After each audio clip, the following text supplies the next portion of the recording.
Thank you, Joe. Good morning, ladies and gentlemen. And first of all, I'm delighted to be asked to come here and speak. And I want to congratulate Sean and Orla for organising such an impressive conference here in the west of Ireland, and particularly commend Orla's skills in convincing people to come, or arm-twisting people to come and speak here.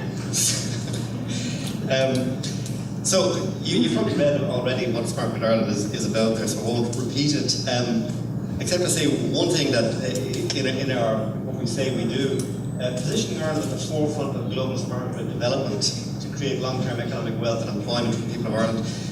Having listened to Darren and to Andrew, you will have picked up that Ireland is already at the forefront of a lot of what's happening in smart grid development. If either from air grid and the integration of renewables at an unprecedented level across the globe, or the fact that in a worldwide survey of distribution utilities by IBM a number of years ago, ESB Networks was, I think, came out third in the world in terms of being most advanced in the deployment of smart grid technology. So I think that's important that we recognise. We're not starting from sort of base zero. We're actually already well established on this pathway, and I think that should give us a lot of confidence going forward. See if I can manage this fellow.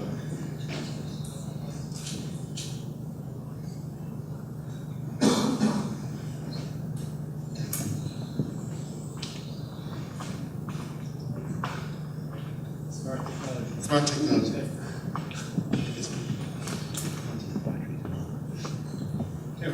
Okay. So this is it's an industry view. These are the board members of Smart Grid Ireland. You can see we've got the main utility players. Airgrid, ESB, NIE, Sony. The major manufacturers in terms of equipment that goes on the grid, but also the ICT sectors such as IBM and Oracle, etc. And FEAI, of course, sits on our board.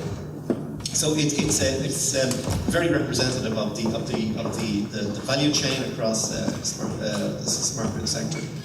And we apart from developing policy issues, we also encourage our members to the maximum extent to collaborate together and to collaborate with others to put in place really meaningful projects for Ireland that advances the case for smart grids, both in Ireland and Ireland as a leader in the smart grid space. The other thing that Smart Grid Ireland does is we have a role in helping to position Ireland internationally in the international community. So Smart Grid Ireland was one of the founder members of the Global Smart Grid Federation, which at the last count I think has 20 countries in the Global Smart Grid Federation. Effectively, the equivalent of Smart Grid Ireland in all these other countries. It includes the United States, Canada, Australia, Japan, Korea, and EDSO for smart grids in Europe, which accounts for I think 80% of all the distribution system operators in Europe. And it's not only they were original sort of part of the founding members of the Global Smart Grid Federation, but we're currently chairing the Global Smart Grid Federation through our own chairman, Paddy Turnbull of GE, and in that we participate in the international study groups that they run, and so that you get just to some recent white papers that have been produced by the Global Smart Grid Federation. There's 3 of them there. Really user interactions and interfaces with a particular emphasis on electric vehicles. And this is quite important. I mean, Andrew said, well, electric vehicles, they're small, but they're taking off, and but how big is it going to get? If you read this paper, this review of electric vehicle development across the world, you actually realise that electric vehicles are taking off at a very, very high pace. They're accelerating across the world. And the one thing that this international study emphasised and found was the most important factor to get right, first of all, if you want to encourage electric vehicle penetration, is you need to have an electric vehicle charging infrastructure in place. Now, Ireland had a lot of foresight. Back in 2008, there was a memorandum of understanding between the government, between DCENR, ESB, and a number of car manufacturers. And that memorandum of understanding said three things. The government said, we will put in place incentives for electric vehicles if we want to purchase them. We'll basically subsidise them. We won't charge the tax on Carrol. The car manufacturer said, we will prioritise Ireland to have the cars come off production lines, because we're only really getting going then. And ESB said, we will build a national charging infrastructure so that we'll do away with this thing of range anxiety. Now, that was very far-seeing. Okay, so what happened in the meantime was we had the economic collapse. All sales of all vehicles went down, including electric vehicles, were virtually very, very few sold. But there is a government target that by 2020, 250,000 electric vehicles will be on the roads in Ireland. Now, you probably say that's probably not going to happen. But if you look at the actual plans, it was a ramp up. And if you look at what happened with the recession, what's happened is the ramp stopped. So it's taking off later. But it's going to happen because the International Energy Agency's predictions are that by 2030, 30% of all cars in the world will be electric. 30%. So that's that, and Ireland is again at the forefront in terms of what we've developed, the IT systems we've developed for interoperability on electric vehicles. Ireland is very much at the forefront there. Smart grid interoperability and distributed generation are two other white papers. If you go to our website, smartgridireland.org, you'll actually see those papers there in the news sections. And we're about to embark on another series of international studies with the Global Smart Grid Federation on flexibility and system optimization. Again, very pertinent to Ireland. Grid storage and smart grids and cyber security. And I have to say that in terms of participation in these working groups, Ireland is right up there in terms of the numbers of people from Ireland, from the companies in Smart Grid Ireland who are actually participating in those study groups. So it augurs well for positioning Ireland internationally and for our reputation. Okay, now what was I actually supposed to speak about? Smart Grid Services. Well, the first thing I'd like to say is this. Well, this is my last slide.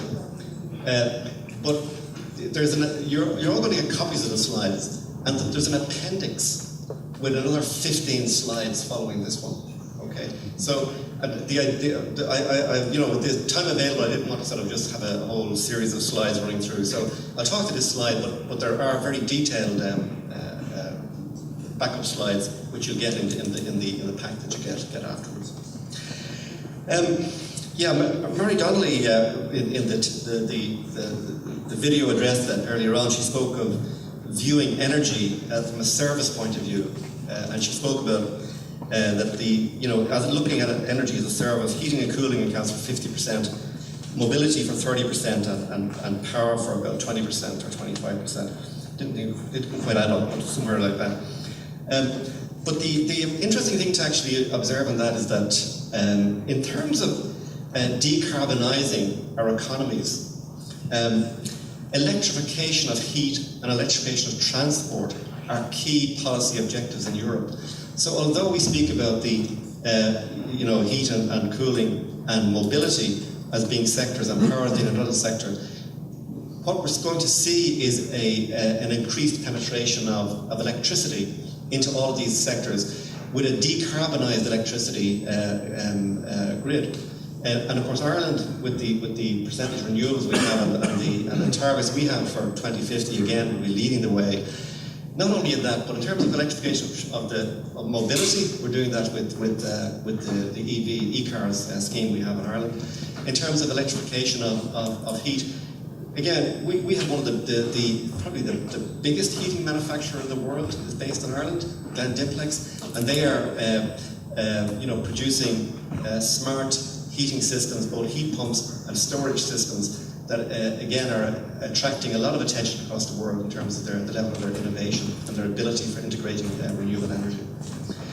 But to get on to these services, basically this actually comes from back in 2006, 2007. The European Technology Platform for Smart Grids defined smart grids in terms of 6 services that it expected smart grids to deliver. And when you're looking at this, there are sort of 3 questions you sort of ask yourself. The one is, what is the service and what's it meant to do? Secondly, who's providing it? And thirdly, who's going to benefit from it? Now, the question of who provides it is important, because if you're looking to make money, okay, the entity that provides this service is the entity you need to look at to say, who do I actually, if I've got an idea, who do I sell this idea to in terms of the provision of that smart grid service? That's why it's important. So say it comes down to show me the money in that case. And Deirdre mentioned 2.3 billion per annum is the energy market in Ireland. And as Andrew said, ESB Networks are going to spend €10 billion over the progress of our next plan. I presume that's to 2027. Yeah, to 2027 on the network, and most of it will be leaning towards extra smart grid sort of technology.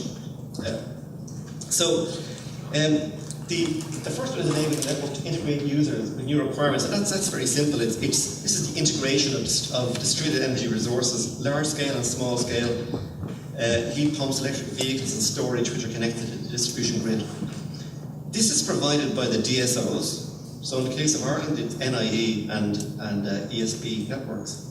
And it benefits generators, consumers and owners of storage. Now when we say owners of storage, that's just a concept at the moment. We don't really have owners of storage very much in Ireland, but that's something that we will need to develop in order to meet our targets. The second one is enhancing the efficiency in day-to-day grid operations.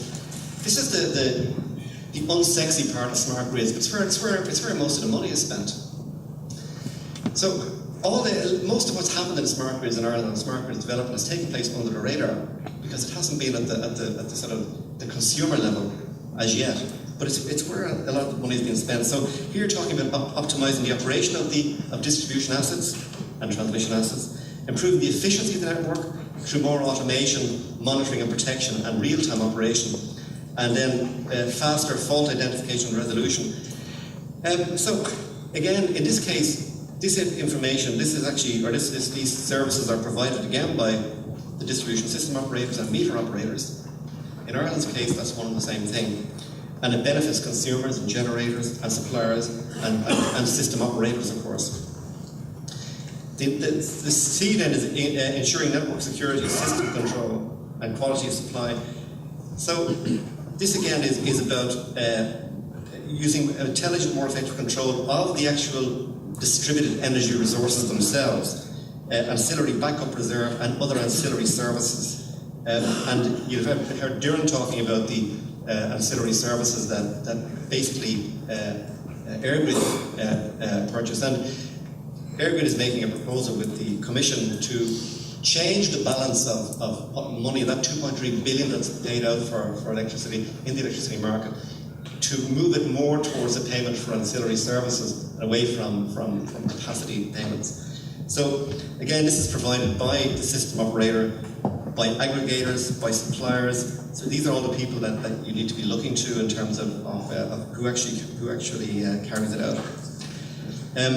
The second way is enabling better planning of future network investment. Again, very, very important, because with smart grid technology, you can actually reduce the total amount of money you spend on the future network. So I think some studies done in Europe have said that between now and 2030, or something, I don't know, it'd be 40 billion needs to be spent on the networks.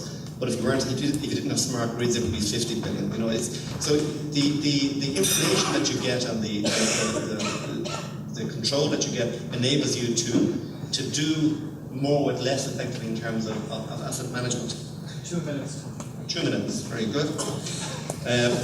And that brings me to the improving market functioning and customer service. Again, that's improved this relies on smart metering being available, so that's going to kick off next year. And the providers of this service are basically suppliers, things like the SEMO and meter operators and system operators.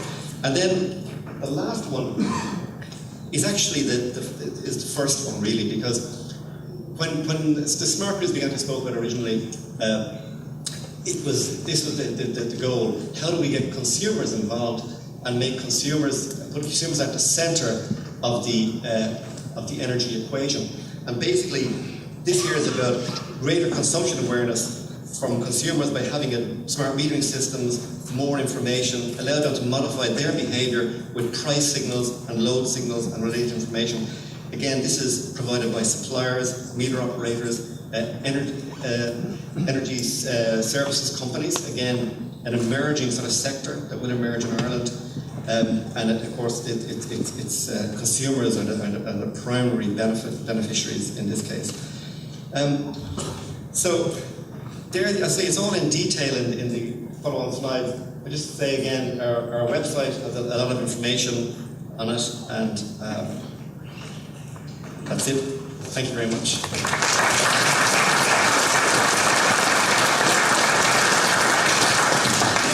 Thank you, Tony, and thank you to all our speakers.